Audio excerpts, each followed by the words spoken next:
Imagine un petit système sur LinkedIn. Un système qui tourne automatiquement et qui permet d'avoir quelques dizaines de prospects tous les jours. Alors là, tu vas me dire, ok, quelques dizaines de prospects, c'est rien. Mais on ne cherche pas à faire du beaucoup. On cherche à faire du souvent. Et ici, on va utiliser la puissance des groupes LinkedIn. Parce qu'il n'y a rien de mieux qu'un groupe pour connaître ce dont ont besoin nos prospects. Supposons que vous êtes dans le growth hacking. Tout ce que vous devez faire finalement, c'est de taper growth hacking sur LinkedIn, de cliquer sur groupe, et là, vos prospects sont juste sous vos yeux. Maintenant, je vais vous donner une mission, voire même deux. La première, c'est d'infiltrer un groupe. En soi, n'importe lequel, mais bien évidemment, celui qui est le plus susceptible d'accueillir vos prospects. Et la deuxième chose, c'est que si ce n'est pas déjà fait, créez-vous un compte Phantom Buster puisque c'est ça qu'on va utiliser. Pour ceux qui ne savent pas, c'est un logiciel d'extraction de données et il y a une version gratuite pendant 14 jours. La finalité du process, se connecter avec les membres de votre groupe et commencer une discussion avec vos nouveaux prospects. On est parti. Et là, ce qu'on va faire avant même d'ouvrir Phantom Buster, c'est de cliquer sur le premier lien que je vous ai mis en description, qui est une copie de template qui va nous être très utile par la suite, vous allez voir. Une fois qu'on clique là-dessus, on va du coup créer une copie. Et voici grosso modo à quoi va nous ressembler nos résultats finaux. Alors, bien évidemment, pour l'instant, on s'en occupe pas. On va quand même changer deux petits points. Le premier point, c'est dans la colonne Q2. À la place de LinkedIn Search Export, on va mettre LinkedIn Group Members. Et on va voir pourquoi par la suite. Et la deuxième chose, c'est la plus importante des deux, on va cliquer sur partager et on va rendre ce Google Spreadsheet public. Comme ça, Phantom Buster pourra y avoir accès et pourra mettre les données directement sur le spreadsheet. Donc, on clique sur remplacer par tous les utilisateurs disposant du lien. On clique sur terminer. Et voilà, notre Google Spreadsheet est mis en public. À présent, ce qu'on va faire, c'est qu'on va prendre un groupe LinkedIn et qu'on va extraire les profils de ses membres. Alors, évidemment, c'est possible, mais sous deux conditions. La première, c'est que vous devez vous-même être membre de ce groupe LinkedIn, évidemment, sinon ça ne marche pas. Et le deuxième, c'est que le groupe LinkedIn ne dépasse pas les 2500 membres.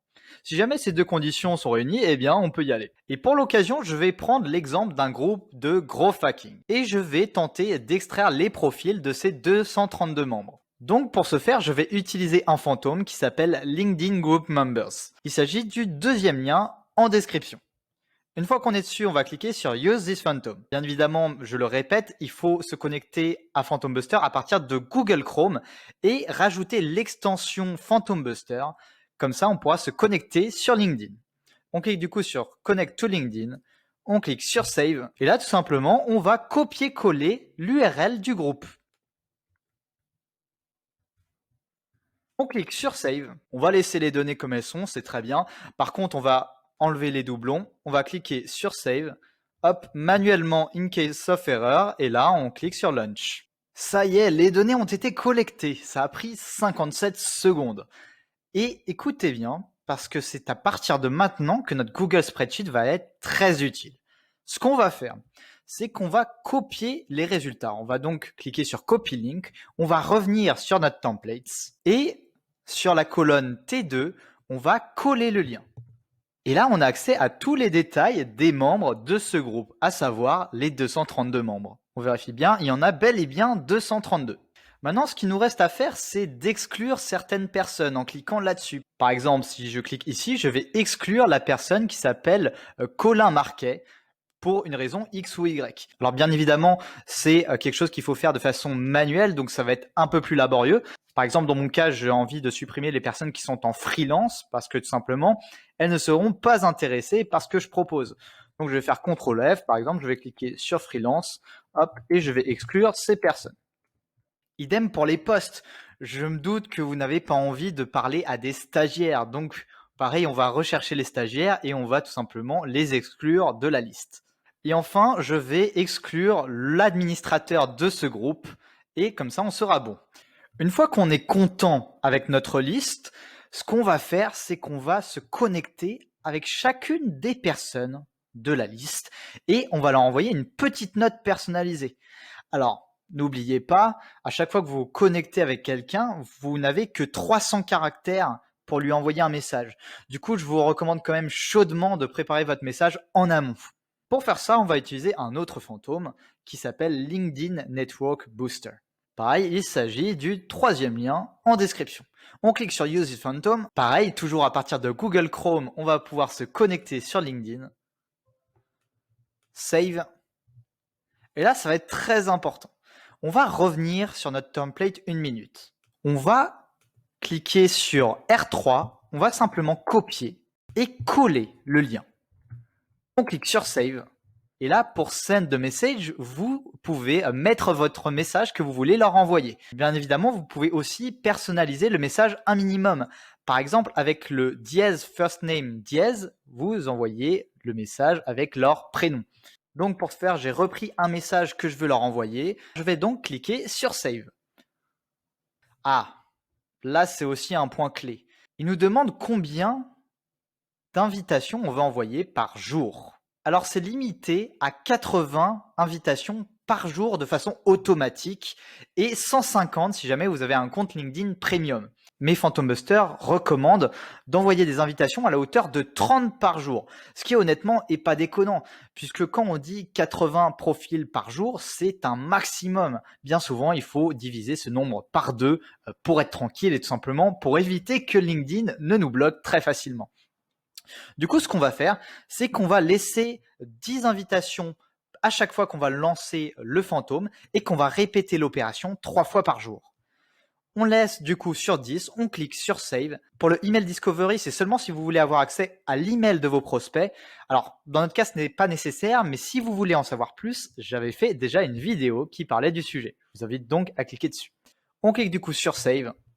Et là, du coup, on va lancer ce fantôme de façon répétée à la hauteur de 3 fois par jour. On clique du coup sur In Case of Error, Save, et tout simplement on clique sur Launch. Les données ont donc été collectées. Alors bien évidemment, ça a été collecté une fois, mais comme on l'a dit, le processus sera répété 3 fois par jour. Là, ce qu'on va faire, c'est qu'on va faire le même processus qu'on a fait pour le premier fantôme, à savoir qu'on va copier le lien, on va revenir sur le template et sur la colonne T3, on va simplement coller le lien. Et un petit tour de magie, on voit quelles sont les invitations qui ont pu être envoyées, quelles sont les invitations pour lesquelles il y a eu une erreur quelconque, et au fur et à mesure, à chaque fois que le fantôme se relancera plusieurs fois par jour, eh bien cette colonne-là va se remplir progressivement. Une fois qu'on a toutes ces informations, on va aller chercher une autre colonne, à savoir le Request Accepted. L'objectif pour nous, ça va être de savoir qui parmi tous les messages qu'on a envoyés, qui parmi ceux-là ont accepté notre invitation et font maintenant partie de nos contacts.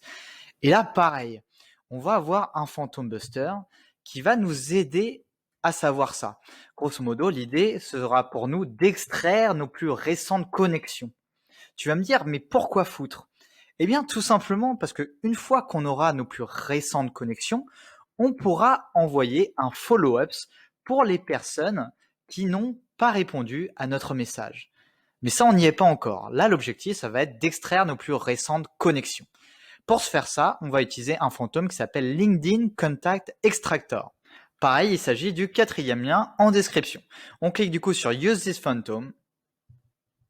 Toujours à partir de Google Chrome, on se connecte sur LinkedIn. On clique sur Save. Et là, vu qu'on envoie à chaque fois 30 connexions par jour, on va faire le même principe. On va du coup extraire 10 connexions par jour multiplié par 3. Du coup, on va répéter ce fantôme 3 fois par jour. Alors bien sûr, il y a des moments où il y aura plus de 30 acceptations par jour, puisque par exemple, il y a des gens qui peuvent refuser nos connexions le premier jour, mais beaucoup plus accepter le deuxième jour. Mais à la limite, ce n'est pas très grave, puisque sur le long terme, de toute façon, ça s'équilibre. Du coup, on va laisser 10 fois, 10 contacts, 3 fois par jour. On clique sur In Case of Error, on clique sur Save et on clique sur Launch. Ça y est, les données ont été collectées. Maintenant, ce qu'on va faire, c'est qu'on va faire exactement la même chose qu'on a faite pour les 2 derniers fantômes. À savoir qu'on va copier les résultats, on va revenir sur le template et tout simplement, on va coller les résultats en T4.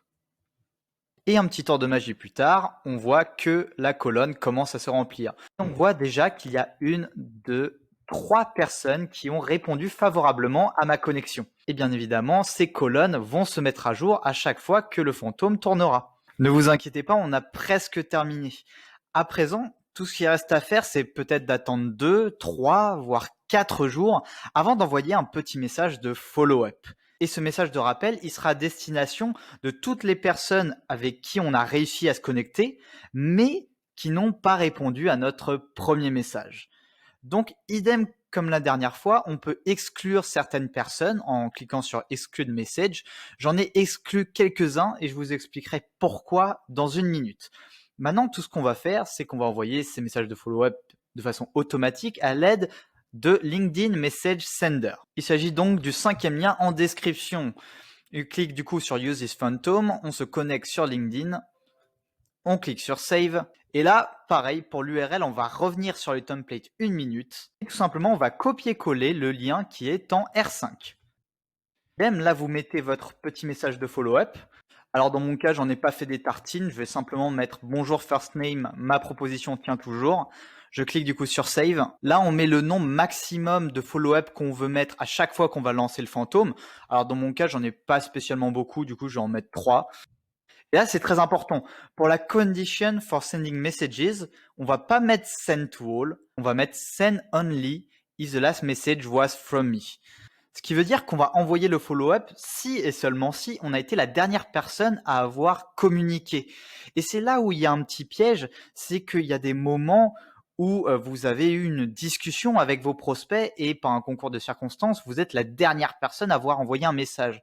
Et dans ce cas-là, eh bien, il ne faut quand même pas que vous envoyiez un follow-up puisque ça risque de casser la dynamique et le prospect ne va pas comprendre ce qui se passe. C'est un coup à niquer une discussion qui était bien entamée. À titre d'exemple, voici une de mes discussions avec un prospect. On voit, ça commence, blablabla, il répond, et on voit que je suis la dernière personne à avoir envoyé un message. Mais je n'ai pas envie de lui envoyer un follow-up à cette personne, parce que la discussion est déjà entamée. En revanche, je veux envoyer un follow-up pour les personnes qui ont accepté mon invitation, mais qui n'ont toujours pas répondu, comme par exemple ce monsieur.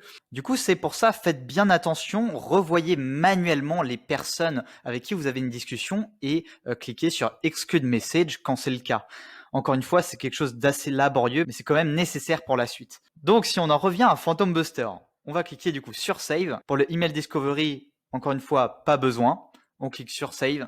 Et là, on va lancer le fantôme de façon répétée, par exemple, dans mon cas, 1 fois par jour, c'est très bien.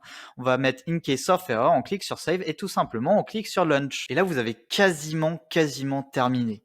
Une fois que le travail est fait, vous cliquez sur Copy Link, vous revenez sur le template et vous le voyez venir, on copie le lien tout simplement en T5.